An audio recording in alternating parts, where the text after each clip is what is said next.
Assalamualaikum warahmatullahi wabarakatuh. Izin memperkenalkan diri, nama saya Hazal Fatoni Friandra, NPM 21150611112. Pada kesempatan kali ini saya akan menjelaskan tentang percobaan-percobaan yang dilakukan pada praktikum pemrograman web judul 4, yaitu PHP dan konektivitas PHP dengan MySQL. Selanjutnya kita langsung saja. Terdapat beberapa percobaan yang dilakukan. Yang pertama ada operator PHP. Jadi untuk operator PHP ini bisa kita lihat kode programnya. Pada baris pertama itu terdapat tag pembuka untuk PHP. Lalu pada baris kedua dan ketiga itu adalah deklarasi dari variabel gaji dan pajak. Untuk nilai dari gaji adalah 10 juta dan nilai pajak itu 0,1. Lalu terdapat variabel THP, di mana variabel ini memiliki rumus yaitu gaji dikurang gaji dikali pajak. Nantinya gaji dan THP ini akan dideklarasikan pada echo di nomor 5 dan 6 pada kode program. Jadi untuk echo di baris 5 ini terdapat tulisan gaji sebelum pajak dan akan dipanggil nilai dari variabel gaji itu 10 juta. Lalu terdapat BR atau break untuk memisahkan baris dari kode program. Lalu terdapat echo yang kedua yaitu gaji yang dibawa pulang dan akan memanggil nilai dari THP yaitu hasil dari gaji dikurang gaji dikali pajak. Pada baris kelima dan keenam itu adalah echo. Untuk baris ketujuh dan 8 adalah deklarasi dari variabel A dan B, di mana nilai A adalah 5 dan nilai B adalah 4. Pada baris ke-9 hingga ke-14 ada beberapa echo yang di dalamnya terdapat rumus untuk operator perbandingan. Jadi kita akan membandingkan nilai A dan nilai B. Untuk yang di baris 9 itu adalah echo A sama dengan B untuk mengecek apakah nilai A sama dengan nilai B. Apabila nilainya benar atau true, maka akan menghasilkan nilai 1. Dan apabila salah, maka akan menghasilkan nilai 0, yang merupakan penerapan dari nilai boolean. Lalu, untuk perbandingan kedua ada A tidak sama dengan B, dan sama dengan yang sebelumnya, itu akan bernilai true atau 1 ketika itu benar, dan bernilai false ketika nilainya salah. Lalu untuk selanjutnya terdapat perbandingan A besar dari B, A kecil dari B, dan terdapat perbandingan yang di dalam terdapat dua perbandingan yaitu pada baris ke-13 dan 14. Jadi A sama dengan B dan A lebih besar dari B. Lalu pada baris ke-14 terdapat perbandingan A sama dengan B. Lalu garis 2 ini pada output program nantinya akan menghasilkan nilai true ketika salah satu perbandingan tersebut bernilai benar. Jadi di sini terdapat dua perbandingan yaitu apakah A sama dengan B dan A lebih besar dari B. Lalu pada baris ke-16 dan 17 terdapat kondisi if yang tidak dideklarasikan tadinya dan tidak akan menghasilkan output apapun. Untuk output dari programnya dapat kita lihat di sini, yaitu pada baris pertama adalah gaji sebelum pajak, itu 9 juta. Lalu ada gaji yang dibawa pulang, hasil dari THP tadi, di mana gaji dikurang gaji dikali pajak menghasilkan nilai 9 juta. Lalu karena tidak terdapat break, maka untuk echo perbandingan operator 5 sama dengan 4 itu tidak akan berada pada baris yang berbeda alias di dalam baris yang sama. Untuk perbandingan pertama itu 5 sama dengan 4 tidak menghasilkan nilai apa-apa karena perbandingan tersebut salah. Lalu yang kedua adalah 5 tidak sama dengan 4 karena nilainya benar maka akan menghasilkan 1. Lalu terdapat perbandingan 5 lebih besar dari 4 sama dengan 1 karena nilainya benar. Lalu terdapat 5 dikurang 4 dikarenakan nilainya salah atau false dan tidak akan menghasilkan hasil apa-apa. Lalu terdapat perbandingan selanjutnya itu 5 sama dengan 4 dan 5 lebih besar dari 4. Karena keduanya bernilai benar, maka akan menghasilkan nilai 1. Lalu pada baris terakhir itu adalah 5 sama dengan 4 dan perbandingan 5 lebih besar dari 4. Karena keduanya bernilai benar, karena salah satunya bernilai benar yaitu 5 lebih besar dari 4, maka kode program akan menghasilkan nilai 1 atau true. Karena pada perbandingan terakhir ini apabila salah satu saja yang benar, itu akan bernilai benar. Lalu kondisi if, karena tidak dideklarasikan sebelumnya, maka akan muncul di dalam output program. Lalu yang kedua, itu ada percobaan untuk switch case. Jadi di sini terdapat pendeklarasian dari day yang mana akan mengambil berisi date dan akan mengambil nilai waktu dari komputer ataupun server. Lalu terdapat format D, di mana format D ini akan menampilkan 3 huruf pertama dari hari-hari yang terdapat pada program, yaitu ada seperti Sun menandakan hari Minggu atau Sunday, dan begitu pun seterusnya. Lalu terdapat switch di yang mana itu akan memanggil nilai dari day. Lalu di dalam switch ini terdapat beberapa kasus, yaitu case Sun. Ketika nilai D itu Sun, maka nilai hari ini nantinya yang akan dituliskan pada output program akan berubah menjadi minggu. Begitu juga selanjutnya untuk case month, to, Wednesday, Thursday, Friday, and Saturday. Jadi nantinya ketika salah satu nilai ini diambil berdasarkan hari yang terdapat pada server atau yang diambil dari komputer itu, maka akan ditampilkan output pada baris ke-13, yaitu echo hari ini hari dan mengambil nilai dari variabel hari tadi yang sudah dideklarasikan pada case-case yang terdapat di dalam switch. Lalu ketika case-case tadi tidak memenuhi syarat dari program, maka akan berlanjut ke default, di mana default itu akan menetapkan hari sebagai kiamat. Lalu untuk output program dapat dilihat pada browser, di mana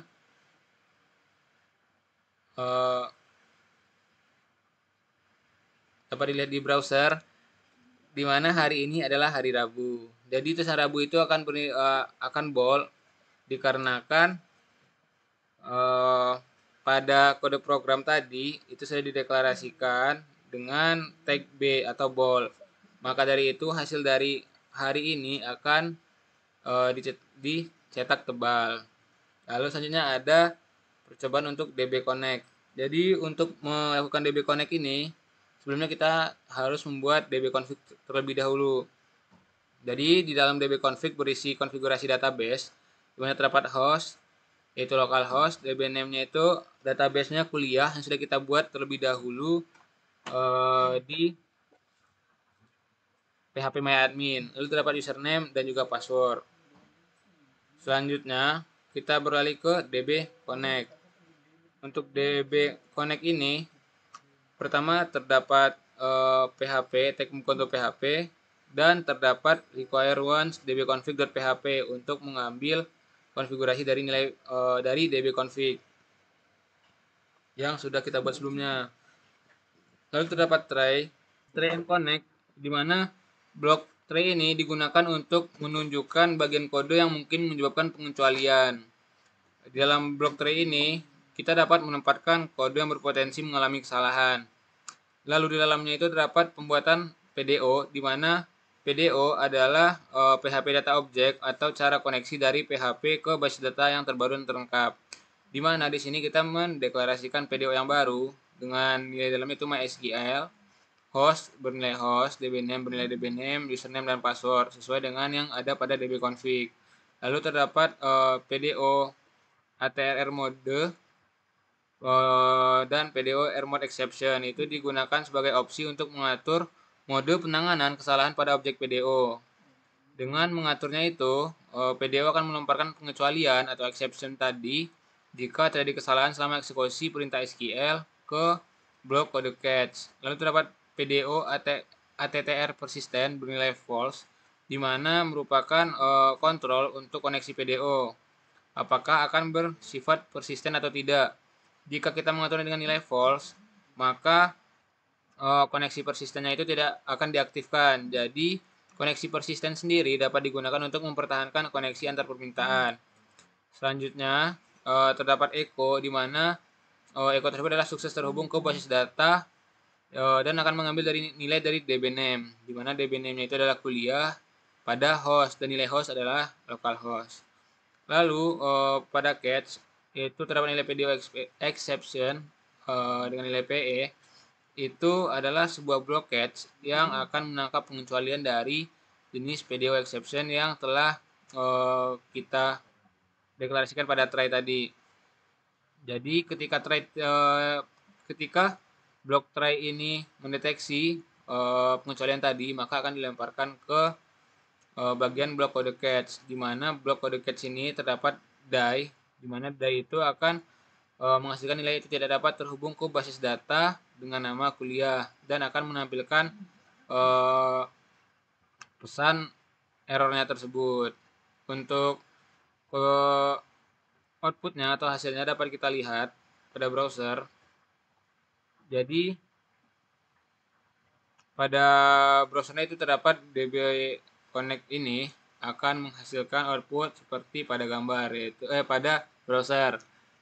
Jadi di sini terdapat sukses terhubung ke basis data kuliah pada host localhost, yang mana itu merupakan hasil dari kode program, yaitu echo sukses terhubung ke basis data DB name itu kuliah dan hostnya localhost. Dan karena tidak terdapat kegagalan, maka blok yang dijalankan adalah blok try. Selanjutnya terdapat percobaan terakhir, yaitu membuat tabel. Jadi untuk membuat tabel ini pada baris pertama itu terdapat pembuka tag untuk PHP, di mana akan mengambil data seperti pada DB Connect tadi, mengambil data dari dbconfig.php. Lalu terdapat try and catch lagi, di mana try and catch ini berfungsi untuk mencoba dan menangkap. Jadi pada blok try ini akan digunakan untuk menunjukkan bagian kode yang mungkin menyebabkan pengecualian di dalam blok tray. Jadi kita dapat menempatkan kode yang berpotensi mengalami kesalahan. Jadi di dalamnya kita akan membuat kembali PDO yang baru, di mana PDO tersebut merupakan cara koneksi dari PHP ke basis data yang terbaru. Lalu di dalamnya terdapat nilai dari MySQL, yaitu host, nilai host, dbname bernilai dbname, username dan password yang sudah terdapat pada dbconfig tadi. Lalu terdapat PDO kembali, yaitu attr rmod, dan akan bernilai PDO rmod exception, di mana berguna untuk mengatur penanganan kesalahan pada PDO. Jadi dengan kita atur seperti ini, maka PDO akan melemparkan pengecualian atau exception jika terjadi kesalahan selama eksekusi perintah. Lalu terdapat PDO attr persisten dengan nilai false, di mana digunakan untuk mengatur koneksi ya, apakah bersifat persisten atau tidak. Jadi persisten ini yaitu koneksi yang dapat digunakan untuk mempertahankan koneksi antar permintaan. Lalu dalamnya terdapat handle con prepare. Jadi handle con prepare ini akan membuat sebuah table. Jadi untuk melakukan prepare sebelum kita membuat table. Jadi di sini kita akan membuat sebuah table dengan nama mahasiswa. Lalu dalam terdapat ID dengan tipe data integer dan mampu menampung 6 data. Lalu terdapat unsigned name. Jadi unsigned name ini berguna untuk data tersebut hanya dapat ID tadi hanya dapat menerima data dengan tipe bilangan bulat positif dan tidak dapat menerima data dengan nilai negatif. Lalu terdapat auto increment, di mana auto increment ini nantinya akan menambahkan nilai 1 setiap nilai dari integer tadi masuk. Lalu terdapat primary key, di mana ID akan diset menjadi primary key, yaitu kunci unik yang tidak dimiliki oleh yang lain. Lalu terdapat kolom untuk nama dengan tipe data varchar dan dapat menampung hingga 30 elemen dan nilainya not null atau tidak kosong. Lalu terdapat lagi npm yang bertipe data varchar dan dapat menampung 10 data dengan nilai not null. Lalu terdapat tanggal tercatat dan timestamp. Jadi timestamp ini akan mencatatkan format waktu. Lalu terdapat lagi handle execute untuk mengeksekusi dari pernyataan atau mengeksekusi tabel tadi yang sudah kita prepare atau kita siapkan. Lalu ketika try berhasil untuk dijalankan, maka tabel tersebut akan berhasil dibuat dan ditampilkan pada output program. Lalu ketika try tidak berhasil, maka akan dilemparkan ke block catch, di mana pada block catch ini akan menampilkan pesan, yaitu tabel gagal dibuat melalui die, dan akan menampilkan pesan melalui get message, akan menampilkan pesan error. Jadi untuk kode programnya dapat kita lihat pada browser. Jadi pada browser di sini terdapat output yaitu tabel gagal dibuat karena block try tidak dapat dijalankan. Dan itu dikarenakan tabel mahasiswa sudah ada. Jadi tadi kita sudah membuat sebuah tabel dan sudah dijalankan terlebih dahulu dan itu berhasil. Jadi ketika kita jalankan lagi karena sudah ada, itu tabel akan gagal dibuat karena tabel tersebut sudah ada. Lalu pada PHP MyAdmin kita dapat melihat bahwa sudah terdapat tabel mahasiswa di mana dalam tabel ini terdapat ID, nama, NPM dan juga tanggal tercatat. Nah, jadi mungkin sekian yang dapat saya sampaikan pada video kali ini. Jika ada kesalahan saya mohon maaf, baik dalam perkataan maupun dalam penyampaian isi dari percobaan tadi. Saya akhiri, wassalamualaikum warahmatullahi wabarakatuh.